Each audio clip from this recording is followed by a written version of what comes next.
પ્રોપેનનું hydrolysis. તો સૌથી પહેલા આપણે પ્રોપેનનું સ્ટ્રક્ચર ડ્રો કરીએ. તો CH3 CH2 અને CH3. મિત્રો આ થયું પ્રોપેન. હવે આનું હાઇડ્રોલિસિસ થાય તો કોઈ એક કાર્બોકેટાયન બનશે અને કાર્બોએનાયન બનશે. કોઈ એક જગ્યાએથી જે બંધના ઇલેક્ટ્રોન છે, આ બે બંધકારક ઇલેક્ટ્રોન છે, એ કોઈ એક જગ્યાએ ટ્રાન્સફર થશે. હવે આ કઈ જગ્યાએ ટ્રાન્સફર થાય તો આપણે જાણીએ છીએ કે કાર્બનિક શૃંખલા છે ઇલેક્ટ્રોન દાતા સમૂહ તરીકે વર્તે છે. હવે આ ઇલેક્ટ્રોન એ બાજુ જશે કે જ્યાં ઇલેક્ટ્રોન દાતા સમૂહ ઓછા હોય.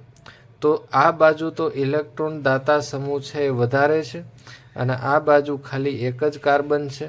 તો જે બાજુ કાર્બનની ઓછી શૃંખલા હોય, ઓછી સંખ્યામાં કાર્બન હોય, એ બાજુ આપણે આ ઇલેક્ટ્રોન યુગ્મ એને ટ્રાન્સફર કરશું.